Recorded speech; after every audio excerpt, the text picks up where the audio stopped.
El principio de la perspectiva. Toda la población del mundo, con una pequeña excepción, está compuesta por los demás seres humanos. ¿Tengo dificultad para poner primero a los demás? ¿Qué se requiere para cambiar la perspectiva de la gente y ayudarles a ver la realidad de las cosas por primera vez en su vida? Para algunos, haberse casado hizo toda la diferencia, pero para otros, el haberse divorciado o haber tenido un hijo. La idea es que cada individuo necesita llegar a entender que no todo gira alrededor de ellos.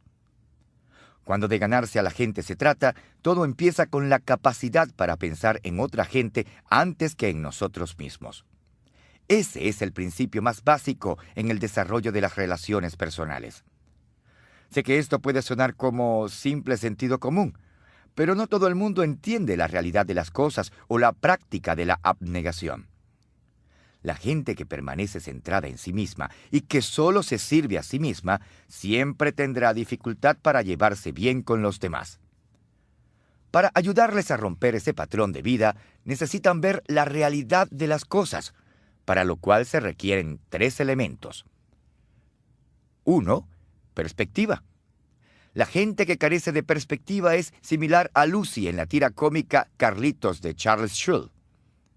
En cierta escena, mientras Lucy se columpia en el parque, Charlie Brown le lee algo. Aquí dice que el mundo da vueltas alrededor del sol una vez al año. Lucy se detiene abruptamente y responde, ¿el mundo gira alrededor del sol? ¿Estás seguro? Pensaba que giraba alrededor de mí.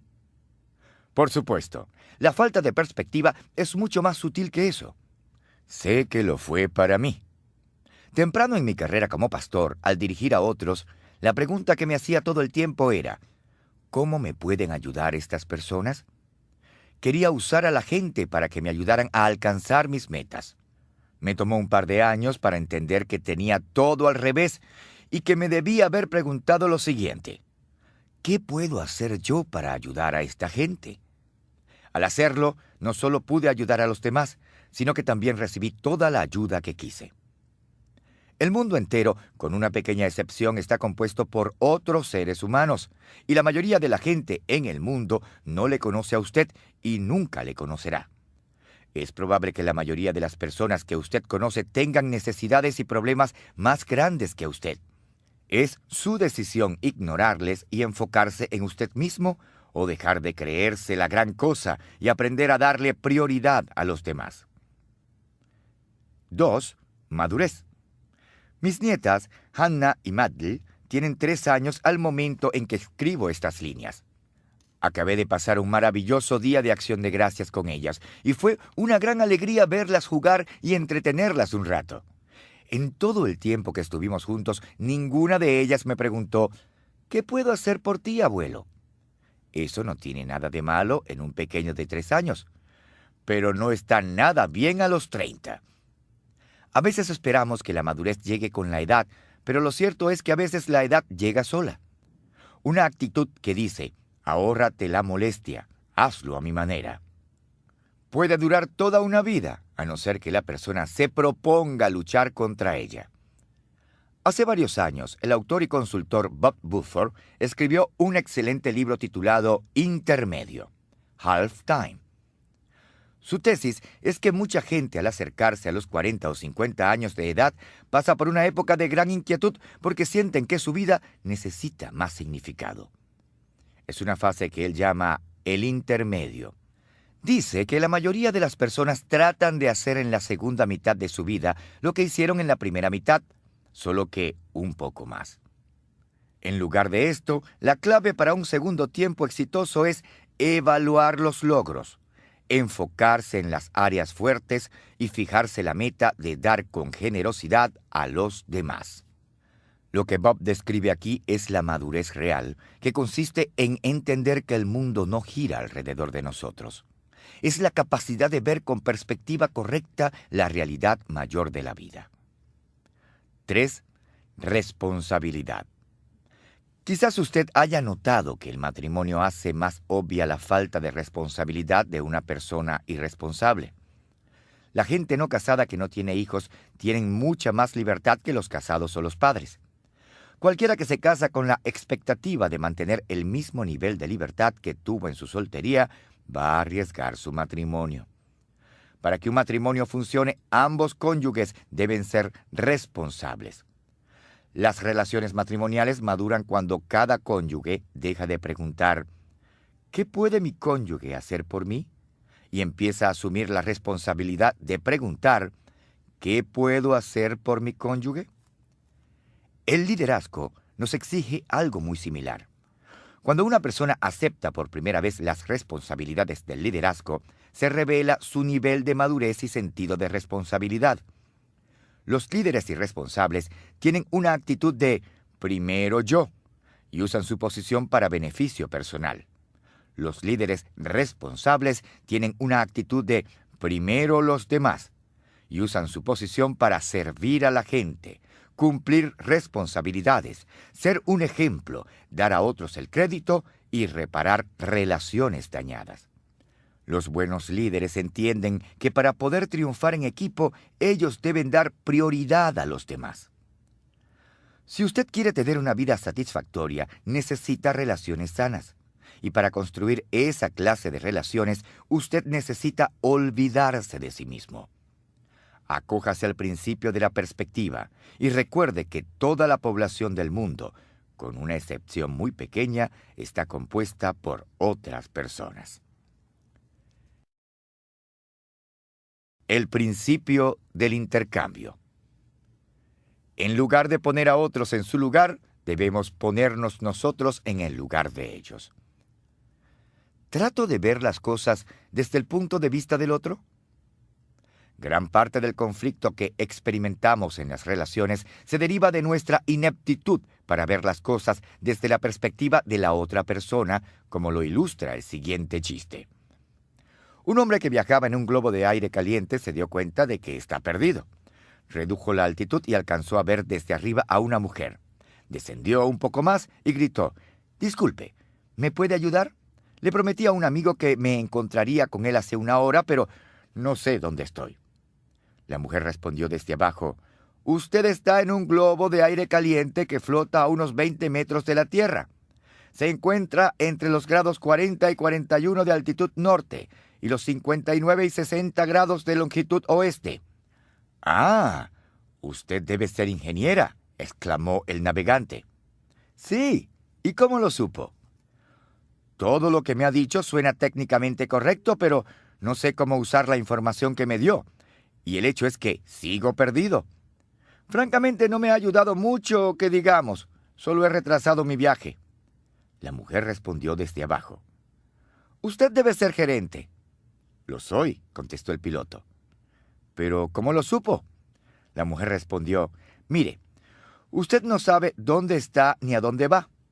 Ha llegado a esa posición alta en que está gracias a una gran cantidad de aire caliente. Mejor dicho, charlatanería.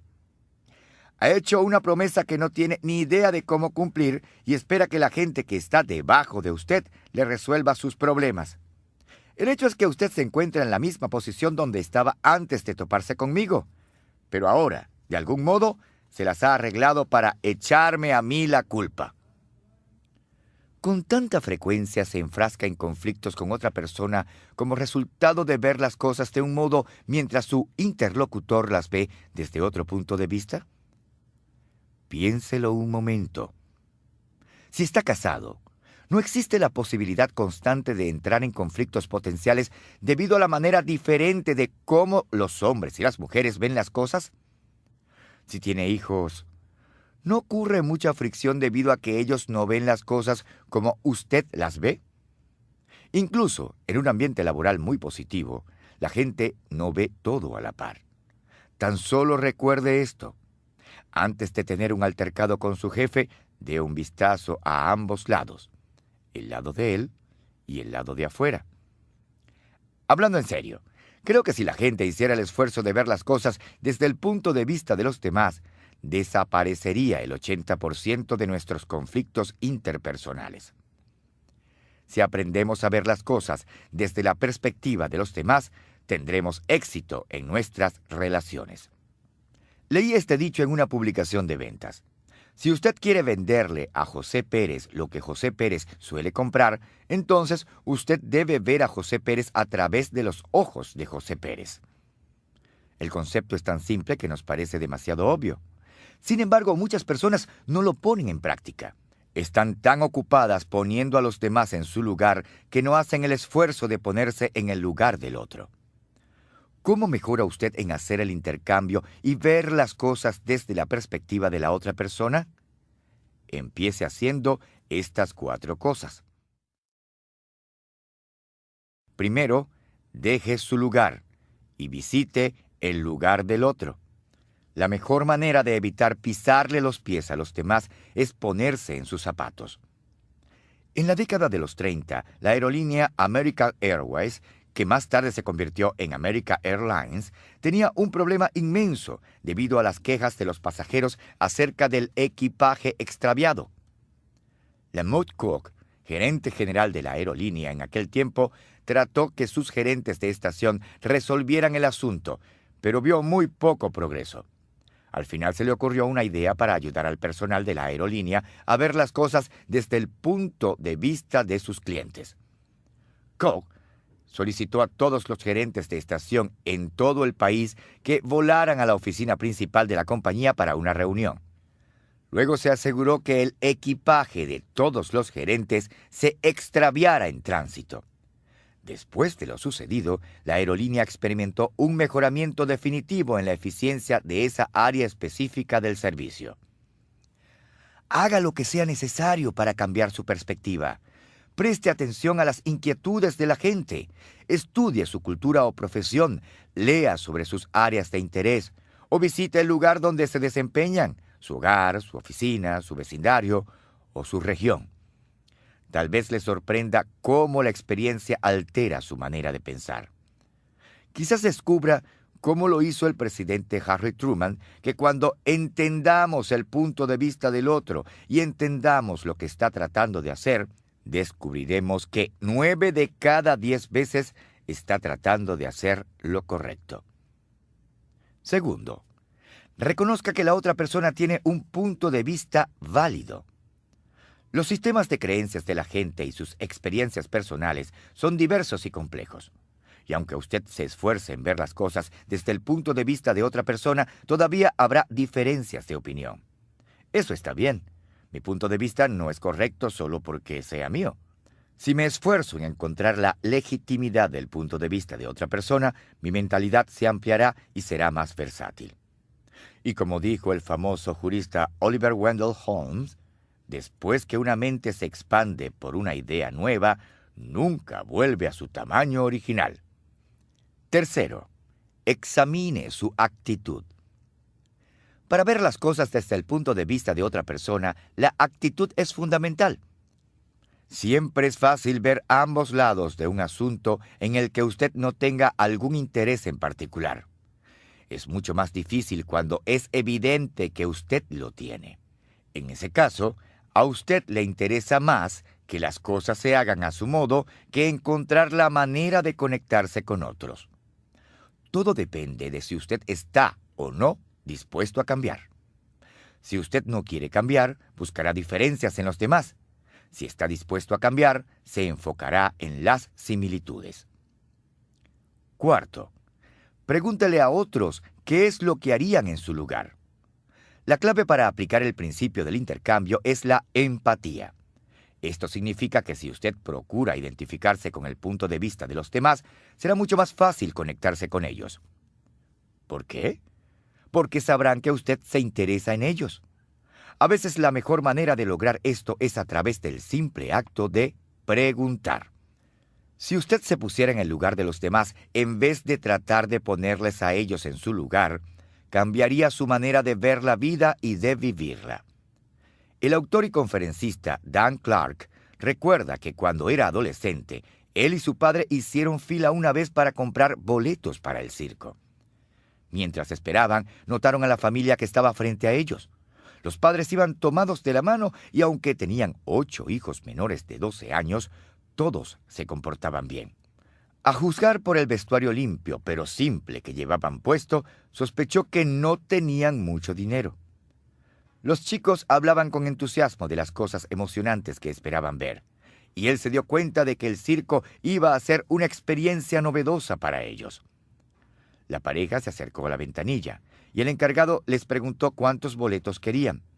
El hombre respondió con orgullo: «Por favor, déjeme comprar 8 boletos de niño y 2 de adulto, para que pueda llevar a mi familia al circo». Cuando el encargado les dijo el precio total, la esposa soltó la mano del hombre e inclinó la cabeza. El hombre se acercó más a la ventanilla y preguntó: «¿Cuánto dijo que valen?». El encargado volvió a decir el precio. Era obvio que el hombre no tenía dinero suficiente y se veía devastado. Clark cuenta que su padre vio todo esto. Se metió la mano al bolsillo, sacó un billete de $20 y lo dejó caer al suelo. Después se inclinó a recogerlo. Tocó el hombro de aquel hombre abatido y dijo: «Disculpe, señor, esto se le cayó del bolsillo». El hombre sabía exactamente qué había sucedido.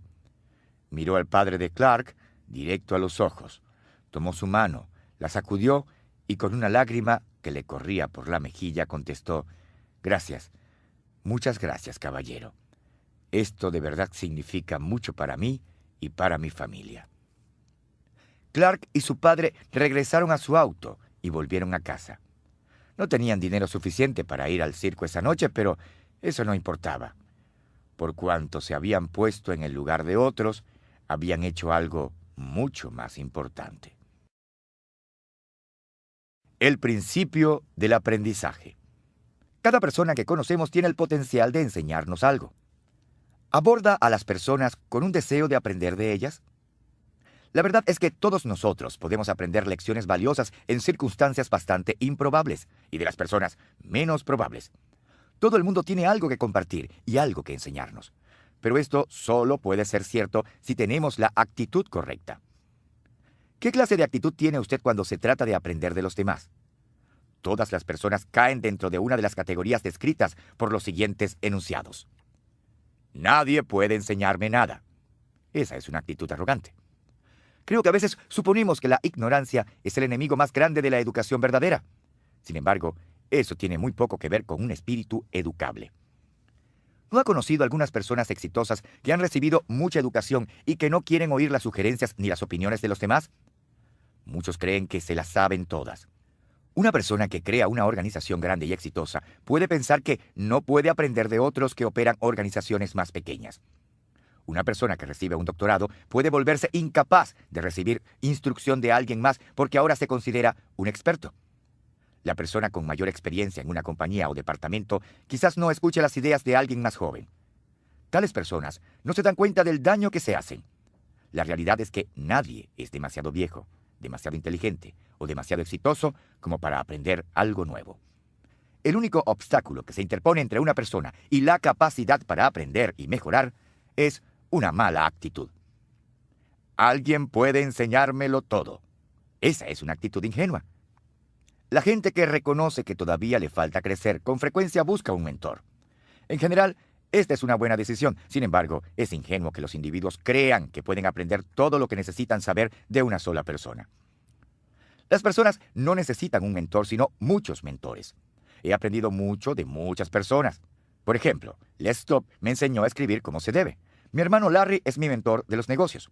He aprendido mucho sobre comunicación de Andy Stanley. Tom Mullins es mi modelo en cuanto a las relaciones. Si tratara de incluir a todas las personas que me han enseñado en el transcurso de los años, tendría que llenar muchas páginas con sus nombres. Todos me pueden enseñar algo. Esa es una actitud educable. La gente que más aprende no es siempre la que pasa tiempo con la gente más inteligente, sino los que tienen una actitud educable. Cada persona tiene algo que compartir. Trátese de una lección aprendida, una observación, una experiencia de la vida. Tan solo necesitamos estar dispuestos a escuchar. De hecho, la gente con frecuencia nos enseña cosas cuando ni siquiera se proponen hacerlo. Pregunte a cualquier padre o madre de familia y encontrará que ellos aprendieron lecciones valiosas de sus hijos, incluso cuando eran infantes incapaces de comunicar una sola palabra. El único momento en que la gente no puede enseñarnos algo es cuando no estamos dispuestos a aprender. No estoy diciendo que cada persona que usted conozca le enseñará algo, sino que existe la posibilidad real de que así sea, si usted se los permite. Si usted tiene una actitud educable, o si está dispuesto a adoptar esa actitud, estará en la posición correcta para aprender de otras personas. En ese caso, todo lo que necesita es dar los siguientes 5 pasos. Primero, haga del aprendizaje su pasión. A veces, ese es el problema que tienen las personas que recibieron los puestos que soñaron tener o alcanzaron las metas que fijaron para su organización o ganaron los títulos por los que tanto lucharon. En su mente ya han llegado a su destino final y se ponen cómodos. Si usted no quiere dejar de crecer, no puede sentarse en el sofá de la complacencia mental. Usted necesita hacer del aprendizaje continuo su meta. Si lo hace, nunca se le acabará la gasolina mental y su motivación será fuerte. No tiene que preocuparse de encontrar a personas que le enseñen, como dijo el filósofo griego Platón. Cuando el pupilo está listo, aparecerá el maestro. Segundo, valore a la gente. Para 1976 me había desempeñado durante 7 años en mi carrera y me sentía realizado. En aquellos días, las iglesias eran juzgadas por el éxito de sus programas de escuela dominical, y la iglesia que dirigía tenía el programa educativo de mayor crecimiento en el estado de Ohio. Además, para aquel entonces, mi iglesia había crecido hasta convertirse en la más grande de mi denominación. No obstante, yo todavía quería aprender. Ese año me inscribí para asistir a una conferencia. Habían 3 conferencistas a quienes quería oír. Eran mayores que yo y tenían mayor éxito y más experiencia. Durante la conferencia, una de las sesiones fue un intercambio de ideas en el que cualquier asistente podía hablar. Supuse que sería un desperdicio de tiempo y la iba a pasar por alto, pero mi curiosidad salió ganando. Resultó ser una oportunidad para abrir los ojos a la realidad. Uno tras otro, los participantes hablaron sobre lo que estaba funcionando en su organización y yo me puse a escribir muchos apuntes y anotar ideas útiles. Terminé aprendiendo más durante esa sesión que en todas las demás combinadas. Eso me sorprendió, y después entendí por qué. Antes de la conferencia pensaba que solo personas mayores y con más éxito que yo podían enseñarme algo de valor. Había entrado en esa sesión dando muy poco valor a los demás asistentes, y esa fue una actitud errónea. La gente no aprende de personas a quienes no valoren. Decidí que cambiaría mi manera de pensar desde ese día en adelante. Tercero, desarrolla relaciones con potencial de crecimiento. Es verdad que todo el mundo tiene algo que enseñarnos, pero eso no significa que alguien pueda enseñarnos todo lo que queremos aprender. Necesitamos encontrar a la gente que más pueda ayudarnos a crecer, tales como expertos en nuestro campo, pensadores creativos que expandan nuestra mente, gente exitosa y productiva que nos inspire a avanzar al siguiente nivel, etc. Con frecuencia, el aprendizaje es la recompensa de pasar tiempo con gente extraordinaria. Lo que son y lo que saben es, en cierto sentido, contagioso. Cuarto, identifique las características únicas y fortalezas de las personas. El filósofo y poeta Ralph Waldo Emerson comentó: «Nunca he conocido a un hombre que no haya sido superior a mí en algo en particular». La gente crece mejor en las áreas en que son fuertes y pueden aprender más de las fortalezas de otra persona. Por esa razón, hay que tener criterio en la selección de las personas de quienes queremos aprender. A mediados de la década de los 70, identifiqué a los 10 mejores líderes eclesiásticos en la nación y traté de conseguir una entrevista con cada uno de ellos. Hasta les ofrecí $100 por cada hora de su tiempo, lo cual era el salario de media semana en aquel entonces. Algunos estuvieron dispuestos a encontrarse conmigo y otros no. Estuve sumamente agradecido con los primeros.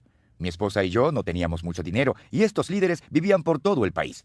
Así que durante muchos años planeamos nuestras vacaciones alrededor de estas visitas especiales. ¿Por qué estuve dispuesto a recorrer tales distancias para conocer a estas personas? Porque me moría por aprender las habilidades y fortalezas únicas que ellos poseían.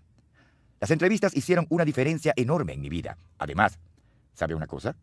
La conexión con grandes hombres y mujeres sigue afectando mi vida positivamente. Cada mes trato de conocer a alguien a quien admiro y de quien quiero aprender.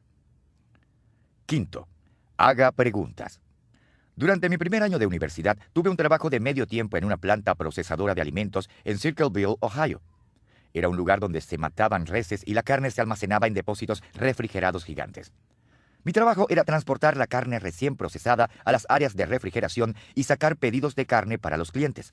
Siempre que estoy expuesto a algo nuevo para mí, y esto lo era, trato de aprender lo más posible al respecto.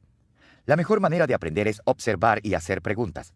Había trabajado como 2 semanas junto a Pence, un hombre mayor que había trabajado muchos años allí, cuando me sacó a un lado y me dijo: «Mira, hijo, déjame decirte algo. Tú haces demasiadas preguntas. He trabajado aquí mucho tiempo. Yo mato vacas, eso es todo lo que hago, y eso es todo lo que voy a hacer porque entre más sepas, más esperarán que hagas para ellos».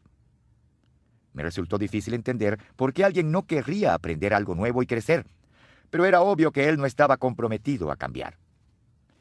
El escritor Johann Wolfgang von Goethe decía que uno debe, por lo menos cada día que pasa, escuchar una cancioncita, leer un buen poema, ver una pintura agradable y, de ser posible, decir unas cuantas palabras razonables.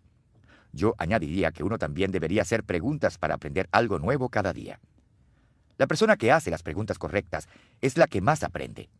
El aprendizaje empieza con el simple acto de escuchar, pero no termina allí.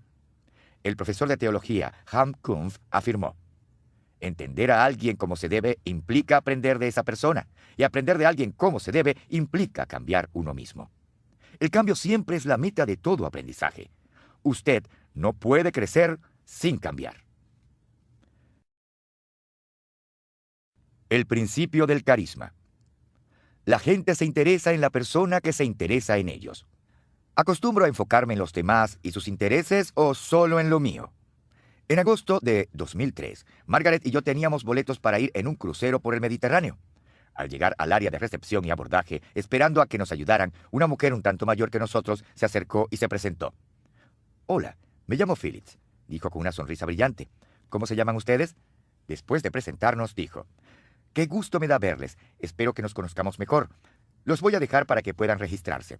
Tal vez podamos vernos esta noche durante la cena». «¡Qué persona tan simpática!», comentó Margaret, mientras nos registrábamos y recibíamos la llave para nuestro camarote.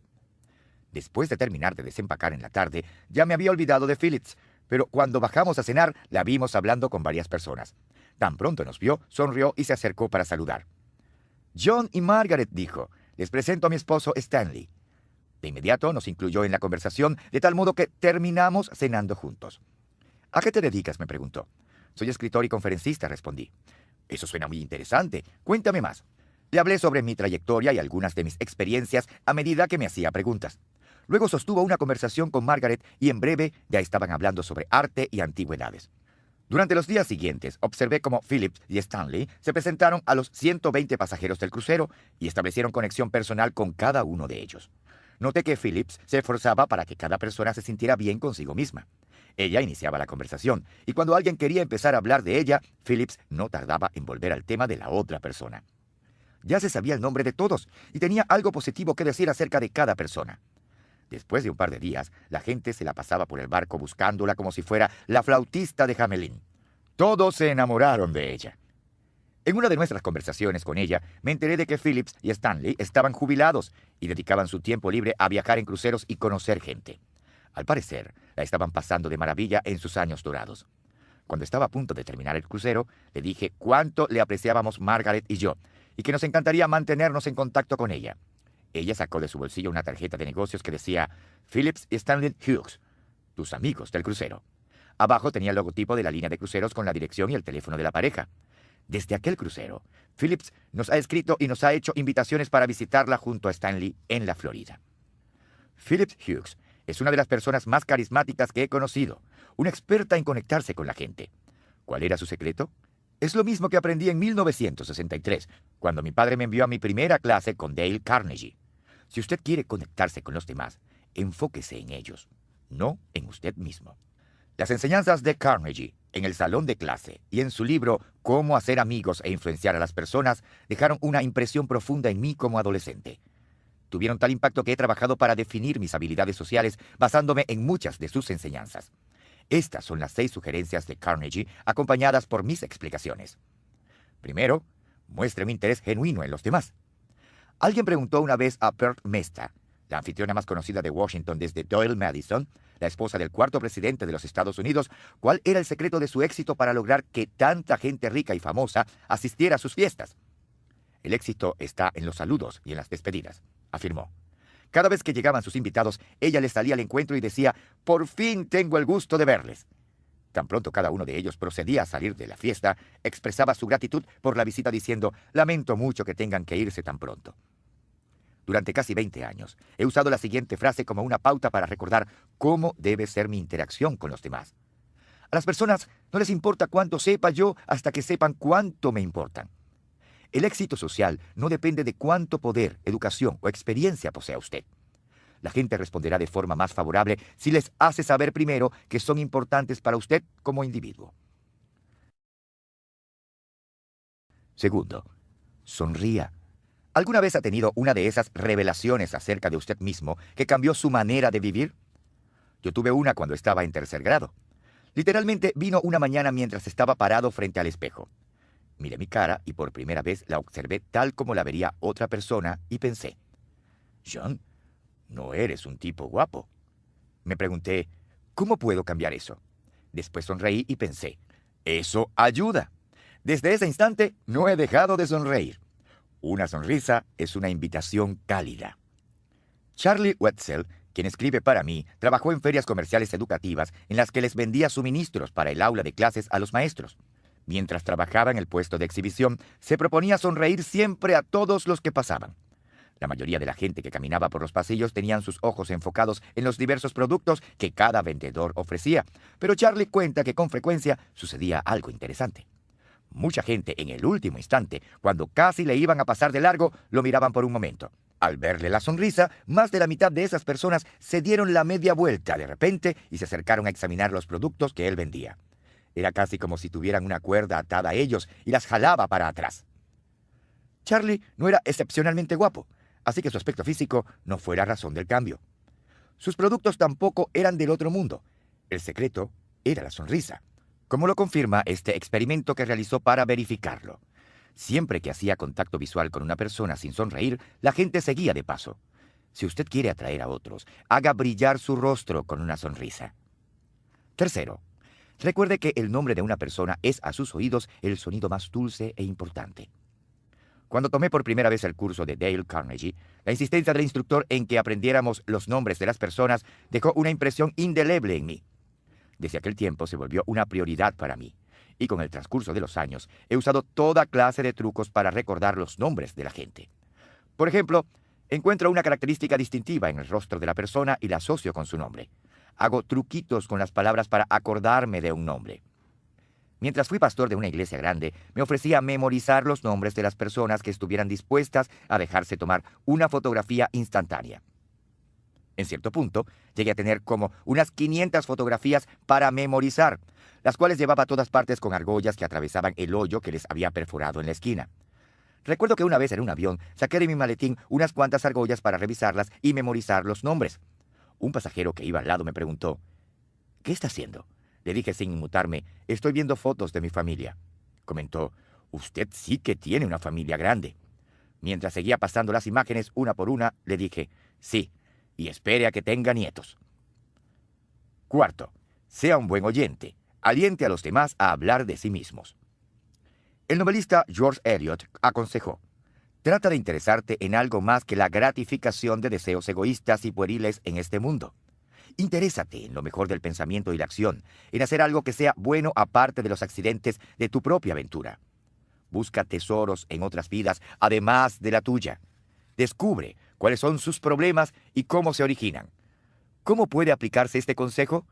Escuchando. Ese fue el don de Phillips Hughes, quien es una de las mejores oyentes que he conocido. Dos primeros ministros sobresalientes en la historia de Gran Bretaña son William Gladstone y Benjamin Disraeli. Se cuenta que una joven dama fue a cenar con ellos en diferentes ocasiones, y cuando le preguntaron qué impresión le había quedado de ambos hombres, ella dijo, después de cenar con el señor Gladstone, sentí que era el hombre más inteligente en toda Inglaterra. Pero después de haber cenado con el señor Disraeli, me sentí como la mujer más inteligente en toda Inglaterra. Quinto, hable en términos de los intereses de la otra persona. Para ganar en las relaciones, una persona necesita hablar en términos de los intereses de la otra persona. Esto es verdad cuando conocemos a alguien por primera vez y también cuando se trata de edificar un matrimonio. Sexto, haga que la otra persona se sienta importante y hágalo con sinceridad. En conclusión, lo que usted necesita hacer es que los demás se sientan importantes. El encanto de Phillips no era una máscara. Era fácil darse cuenta que trataba a la gente con amor genuino. Para ella, todas las personas eran importantes y cualquier persona puede aprender a valorar a la gente y hacerles sentir importantes. El autor Marcus Buckingham le llama a esta habilidad galanteo, que puede definirse como ganarse al otro. Según él, los individuos que tienen capacidad de galanteo toman la iniciativa de acercarse a las personas y quieren aprender sus nombres, hacerles preguntas y encontrar alguna área de interés común para que puedan empezar una conversación y establecer una conexión significativa. En su opinión, el galanteo es una fortaleza natural que algunos tienen y otros no. Creo que eso es cierto, pero también creo que cualquier persona puede desarrollar habilidades sociales y hasta aprender a tener carisma. Al hablar de carisma, todo se resume en esto. La persona sin carisma llega donde un grupo y dice, aquí estoy yo. Mientras que la persona con carisma llega a un grupo y dice, ahí están ustedes. Cualquiera puede aprender a hacer eso. Si usted quiere ser la clase de persona que hace sonreír a los demás cuando le ven llegar, sálgase de sí mismo, cambie su enfoque y muestre interés genuino en los demás. Al hacer estas cosas, su vida cambiará. El principio del número 10. Creer lo mejor de la gente casi siempre saca a relucir lo mejor de la gente. ¿Creo lo mejor de los demás? En 1995 vi la película Mentes Peligrosas, una historia inspiradora acerca de una maestra que quería hacer una diferencia en la vida de sus estudiantes adolescentes. No me enteré sino hasta hace poco que el guión estaba basado en una persona real. Cuando Lou Ann Johnson salió de la secundaria, se dio cuenta que no le interesaba la universidad. Pasaron 45 días antes de dejar de asistir a clase y alistarse en la Marina de los Estados Unidos. Allí fue donde realmente floreció. Prestó servicio durante 8 años y en el recorrido obtuvo un título en psicología. Luego decidió unirse a los Marines, completó la escuela para candidatos a oficial y prestó servicio como teniente segundo. Tras 9 años de carrera militar, Johnson examinó su corazón y decidió salirse del servicio porque quería algo más de la vida. Por un tiempo trabajó para el New York Times en ventas y allí recibió un buen salario, pero no le pareció una experiencia muy satisfactoria. He leído acerca de jóvenes que se gradúan de la escuela y ni siquiera saben leer ni escribir bien, recuerda ella. Pensé que era un delito si era verdad. Se trasladó a la costa oeste y aceptó un trabajo como asistente ejecutiva en Xerox, lo cual le permitió volver a la universidad para obtener una maestría. Su deseo era convertirse en maestra. Decidí que prefería ganar un salario más bajo con tal de hacer algo realmente importante. Cuando Johnson se graduó, aceptó una posición como maestra en la escuela secundaria Parmont en Belmont, California, una población al sur de San Francisco en el condado San Mateo. Era una clase muy parecida a la que se presenta en la película. Lo que no me dijeron los administradores fue que la maestra que había enseñado allí durante mucho tiempo salió huyendo espantada por aquellos chicos, dijo Johnson. Aquel primer día fue la locura total. Se portaron como si no estuvieran presentes. Ella volvió al siguiente día con gran resolución y les dijo que era demasiado joven para jubilarse y demasiado tenaz como para renunciar. En poco tiempo, desarrolló algunas estrategias para conectarse con los estudiantes. Trataba de usar el humor en lugar de las amenazas, explicó Johnson. A veces me ponía sobre mis rodillas y les decía, por favor, no me hagan rogarles, no se ve muy bonito. Es difícil portarse como el bravucón de la clase mientras te ríes de la maestra. Sin embargo, por encima de todo lo demás, se ganó a los estudiantes con su profunda fe en ellos. Una práctica que preparó para el primer día de clases, algo que llamó truco de las tarjetas, era una de las cosas típicas que hacía.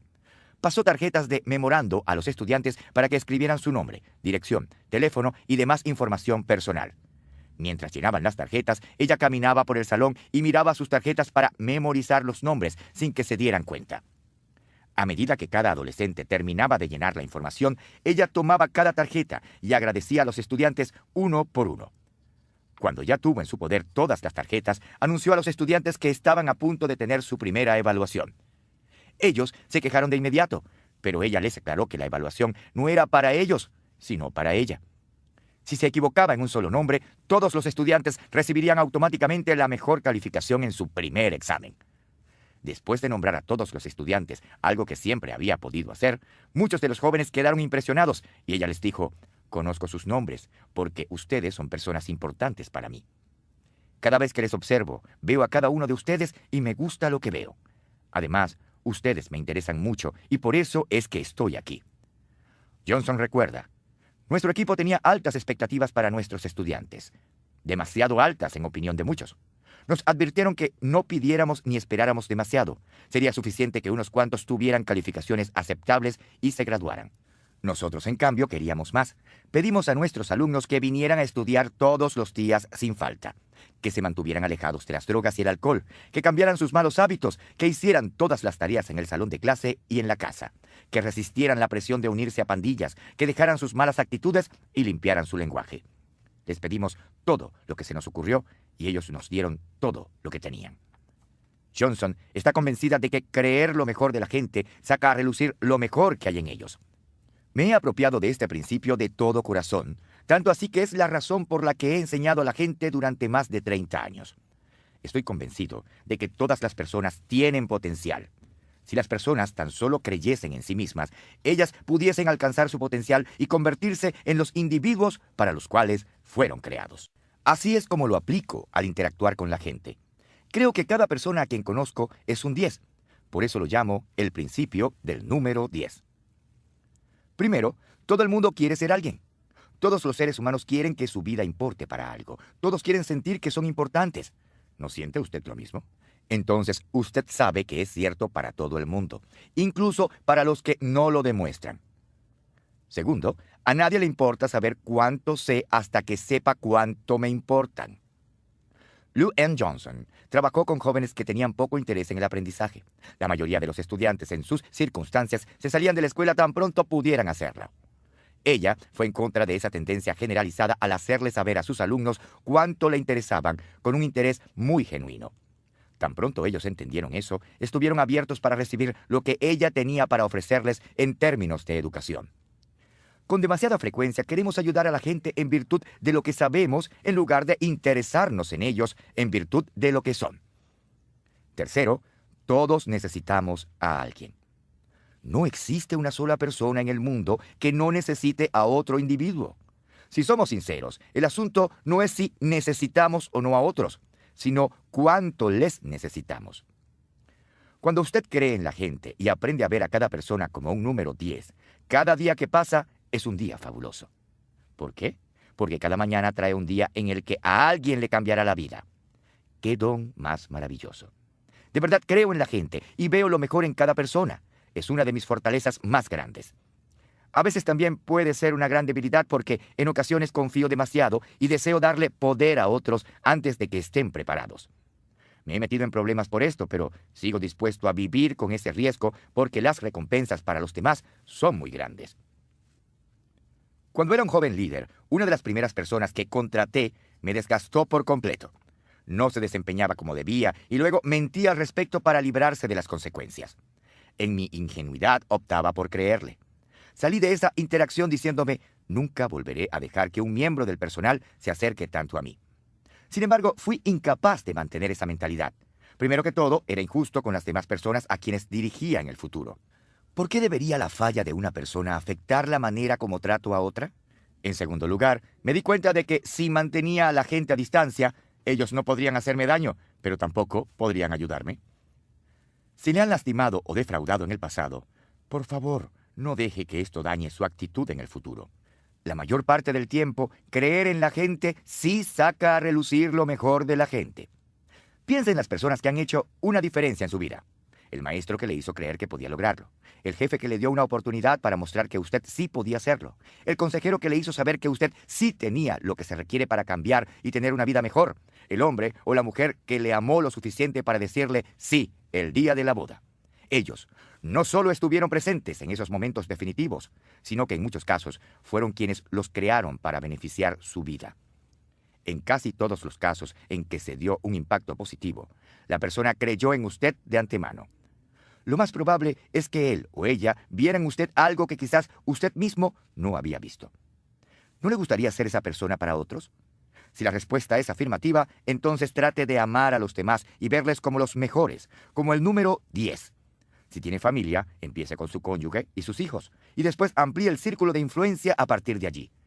Crea lo mejor de los demás y sacará a relucir lo mejor. El principio de la confrontación. Interesarse en las personas debe preceder a confrontarlas. ¿Me intereso lo suficiente como para confrontar de la manera correcta? Años atrás, cuando llegué a la iglesia Skyline en San Diego, California, para convertirme en su pastor principal, venía para continuar la obra empezada por el pastor fundador, Orval Butcher. Al enterarme por primera vez de que él se iba a jubilar y la posición de pastor quedaría disponible, algunas personas me aconsejaron que no la considerara. En el mundo de las iglesias es muy difícil reemplazar a un pastor fundador, en especial uno como el pastor Butcher, quien había servido durante 27 años y había hecho un trabajo estupendo. Todos en la iglesia amaban a Orval Butcher. Como sucede con muchos líderes o ejecutivos que llegan desde afuera a una organización, pronto descubrí que no todos estuvieron de acuerdo con el cambio. Sin embargo, gracias a que la gente era muy generosa y el pastor Butcher había sido un buen líder, fui aceptado por la mayoría. En poco tiempo me instalé y empecé a construir relaciones. Un domingo después de mis primeros meses en el trabajo, noté que Sally Johnson no estaba acompañada por su esposo, Joe. Ellos siempre habían sido activos en la iglesia y eran constantes en la asistencia. Me di cuenta de que llevaba varias semanas sin ver a Joe, así que le pregunté a Sally cómo estaba su esposo. Bueno, para serle sincera, él tiene dificultad para aceptar los cambios aquí en la iglesia y no ha querido venir. De inmediato llamé a Joe y le pregunté si estaba dispuesto a reunirse conmigo. Unos días después, Joe se sentó conmigo en mi oficina y le dije: Joe, ¿cómo te va? Sally me cuenta que has tenido dificultad para aceptar la transición. Supongo que se podría decir eso, respondió Joe. Es que me hace falta el pastor Butcher. Joe, le dije, ¿podrías hacerme un favor? ¿Qué? Preguntó Joe con algo de sospecha. Dime qué cosas te hacen falta del pastor Butcher. Joe pareció sorprendido por la solicitud, pero respondió con gusto. Pues bien, empezó a decir, el pastor Butcher siempre estuvo allí para nosotros. Él fue quien casó a todos nuestros hijos, dirigió el funeral de mi mamá y mi papá y también el de mi hermano. Joe continuó hablando acerca de cómo Orval Butcher había estado junto a ellos en los momentos más importantes de su vida. Joe, no me sorprende que el pastor Butcher tenga un lugar tan especial en tu corazón, le dije mientras él parecía esforzarse por no llorar. Oye, el pastor Butcher siempre debería ser tu favorito, y déjame decirte algo, nunca me sentiré ofendido si él es siempre el número 1. Te doy permiso para que él siempre sea tu pastor favorito. Los ojos de Joe brillaron y fue como si le hubieran quitado un peso de los hombros. Y si alguna vez te sobra amor, mándame un poquito, y yo con gusto lo recibiré. Joe volvió a la iglesia el domingo siguiente y volvió a ser el mismo de antes. De vez en cuando me tomaba por sorpresa y me daba un gran abrazo mientras me decía: Pastor, este mes me sobró un poquito de amor. Así lo hizo hasta el día en que murió. Mi interacción con Joe Johnson tuvo un final feliz, pero como usted podrá imaginarse, no todos mis conflictos terminaron tan positivamente. Como cualquier otra persona, he tenido confrontaciones que no terminaron muy bien. No obstante, la mayor parte del tiempo han sido positivas, y le diré por qué. Me involucré en ellas con la mentalidad de interesarme en la otra persona y tratar de ayudarle. Podría haber echado a un lado a Joe Johnson. Podría haberle dado un ultimátum y decirle que me siguiera o se atuviera a las consecuencias. Así es como muchos líderes manejan el conflicto al entrar a una organización. Y es una de las razones por las que hay tantos despidos y reestructuraciones cuando un departamento u organización tiene un líder nuevo. También podría haberme dado por vencido con Joe diciendo: él era parte de la vieja guardia. Es obvio que yo no le importo, así que ¿para qué tomarme la molestia? En lugar de eso, le di reconocimiento y le di validez a sus sentimientos. No fue una cuestión de competencia. Habría sido necio pensar que yo podía reemplazar a Orval Butcher en su corazón, y habría sido inapropiado intentarlo. Es algo similar a una madrastra o padrastro que dice cosas negativas sobre la madre o el padre biológico del niño y tratan de robarse los afectos del menor.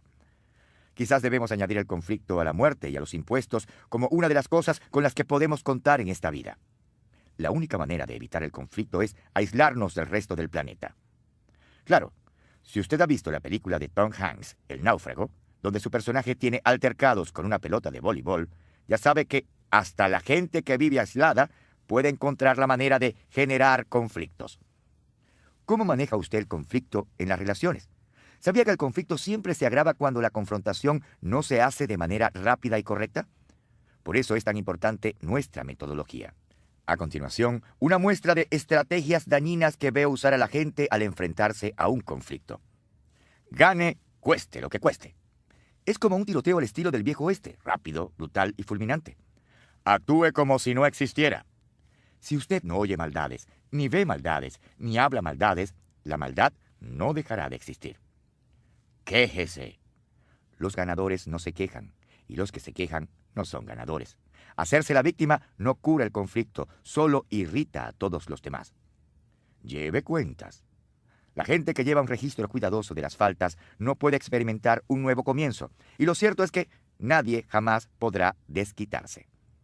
Imponga su autoridad.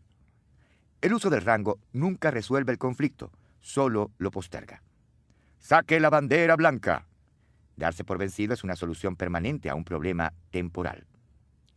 Ninguno de estos métodos dará la ayuda que una persona necesita para resolver el conflicto de una manera saludable. La resolución de conflictos no es complicada en sentido intelectual, pero emocionalmente puede ser difícil. Requiere sinceridad, humildad y dedicación a la relación. A continuación, un plan de 6 pasos para ayudarle a cumplir la tarea de la confrontación. Primero, confronte a una persona solo si esa persona le importa. En muy raros casos, debemos confrontar a alguien que nos tenga sin cuidado, como en un juicio legal o en casos serios de abuso. No obstante, estos no son conflictos típicos de relaciones personales. En casi todas las situaciones donde haya una relación personal de por medio, lo más productivo es proceder a la confrontación teniendo muy presente los intereses de la otra persona. En el pasado, cuando usted trató de resolver un conflicto con otra persona, ¿cuál fue su meta? ¿Qué se identificará con usted? ¿Alivio inmediato? ¿Victoria a cualquier costo? La próxima vez trate de confrontar con la meta de alcanzar la victoria para ambas partes. Ahora, si usted se propone asegurarse de que la otra persona gane primero, sepa que ha puesto las cosas en la perspectiva más beneficiosa para todos. Segundo, reúnase con la persona tan pronto como sea posible. Tan pronto surge un conflicto, nos sentimos tentados a evitarlo, postergar su manejo o pedir a otra persona que lo resuelva por nosotros. Lo cierto es que cuando uno deja el conflicto sin resolver, por una u otra razón, siempre empeora. Si se deja a una persona en una posición tal que empieza a especular acerca de los motivos del otro o a pensar en qué sucedió realmente, casi siempre se le ocurrirá lo peor. Postergar la confrontación solo hace que la situación supure. Le digo a mi equipo de trabajo que si alguna vez experimento un problema grave que los involucre a ellos, se los diré con prontitud. Nunca dejo que los problemas se vuelvan como un montón de anzuelos. Nunca es buena idea acumular una gran cantidad de líos y después darle a la persona involucrada una lección de historia durante la confrontación. En lugar de esto, reúnase con esa persona de inmediato cara a cara. Si esto le resulta absolutamente imposible, considere una conversación telefónica, pero bajo ninguna circunstancia debería usted confrontar a una persona por correo electrónico. Tercero, procure primero el entendimiento, no necesariamente el acuerdo. Un obstáculo considerable a la resolución positiva de conflictos es tener demasiadas nociones preconcebidas al entrar en confrontación. Bien reza el dicho que la persona que da su opinión antes de entender es un ser humano, pero la persona que emite un juicio antes de entender es un necio. El presidente Abraham Lincoln era bien conocido por sus tremendas habilidades sociales. Él comentó: «Cuando me preparo para razonar con un hombre, paso la tercera parte del tiempo pensando en mí mismo y en lo que voy a decir, y las otras 2 partes pensando en él y en lo que me va a decir». Esa es una buena pauta para seguir. Uno no puede llegar a un entendimiento si solo se enfoca en uno mismo. Cuarto, puntualice el asunto. Cuando sea su turno de hablar y hacerse entender, es importante que aborde a la persona de forma positiva. He aquí lo que sugiero. Describa sus percepciones. Al principio, absténgase de llegar a cualquier conclusión o entablar juicios acerca de los motivos de la otra persona. Solo diga lo que cree que ve y describa el problema que esto ha ocasionado en su opinión. Exprese cómo le hace sentir. Si las acciones de la otra persona le producen enojo, frustración o tristeza, expréselo con claridad y sin acusaciones. Explique por qué esto es importante para usted. Muchas veces, cuando una persona se entera de que algo es una prioridad para usted, eso es suficiente para motivarle a cambiar. Es esencial participar en este proceso sin acalorarse emocionalmente ni proyectar amargura. No significa que usted tenga que apagar sus emociones, solo necesita asegurarse de que no asalte verbalmente a la persona que confronta. Quinto, aliente una respuesta. Nunca confronte a otros sin dejarles responder. Si a usted le importa la gente, querrá escucharles. A veces el simple hecho de tener la discusión le ayuda a darse cuenta de sus percepciones erróneas. Lo sé porque me ha sucedido, y la experiencia me enseñó humildad al descubrir que yo era el problema. En otras ocasiones, uno descubre que necesita tener en cuenta ciertas circunstancias atenuantes. Alentar a la otra persona a responder le ayuda a ambos a entender mejor el problema y también le da a esa persona una oportunidad para procesar el asunto emocionalmente. Casi siempre cuando usted confronta a la gente, ellos tendrán una reacción emocional. Puede que queden atónitos, que se enojen o que se sientan culpables. Tal vez quieran compartir con usted esos sentimientos, o tal vez no. En cualquier caso, usted debería animarles a expresarle una respuesta genuina. ¿Por qué? Porque si ellos no hablan al respecto, no podrán avanzar hacia una resolución constructiva del problema. Estarán tan enfocados en sus respuestas que no podrán oír nada más. Según mi experiencia, en lo que respecta a la confrontación personal, he descubierto lo siguiente. El 50% de las personas no se dan cuenta de que sí hay un problema. El 30% sabía que había un problema, pero no sabía cómo resolverlo. El 20% sabía que había un problema, pero no querían resolverlo. La mala noticia es que 1 de cada 5 personas no quiere buscar una resolución positiva. La buena noticia es que el 80% de los casos tienen posibilidades excelentes para resolver el conflicto. Sexto, acepte un plan de acción. La mayoría de la gente detesta la confrontación, aunque a todos les encanta la resolución, y la única manera de alcanzar la resolución es emprender una acción positiva. Mediante la puesta en marcha y el acuerdo común en cuanto a un plan de acción concreto, usted pone el enfoque en el futuro y no en los problemas del pasado. Si la persona que usted está confrontando quiere cambiar, esto le motivará a gravitar hacia la posibilidad de mejorar las cosas. Un buen plan de acción debería incluir los siguientes puntos. A. Identificación clara del problema. B. Acuerdo para resolver el problema. C. Pasos concretos que demuestren que el problema ha sido resuelto. D. Una estructura de responsabilidad mutua, como un cronograma y reuniones para medir el progreso y rendir cuentas. E. Una fecha límite para la culminación satisfactoria. F. Un compromiso de ambas partes para dejar el problema en el pasado tan pronto se resuelva. Si su confrontación es formal, como lo sería en el lugar de trabajo, ponga el plan de acción por escrito. Después podrá hacer referencia a ese documento si la resolución no avanza como se había planeado. El cambio positivo es el primer criterio de éxito cuando se resuelven conflictos por medio de la confrontación. El segundo es el crecimiento continuo de la relación. Siempre que usted resuelve verdaderamente el conflicto en una relación, ésta no sufre, sino que el vínculo entre las personas se fortalece. Sin embargo, todo empieza con interés genuino por la otra persona. Antes de proseguir, revisemos los principios de interacción relacionados con el factor conexión. El principio de la perspectiva. Toda la población del mundo, con una pequeña excepción, está compuesta por los demás seres humanos. El principio del intercambio. En vez de poner a otros en su lugar, debemos ponernos nosotros en el lugar de ellos. El principio del aprendizaje. Cada persona que conocemos tiene el potencial de enseñarnos algo. El principio del carisma. La gente se interesa en la persona que se interesa en ellos. El principio del número 10. Creer lo mejor de la gente casi siempre saca a relucir lo mejor de la gente. El principio de la confrontación. Interesarse en las personas debe preceder a confrontarlas.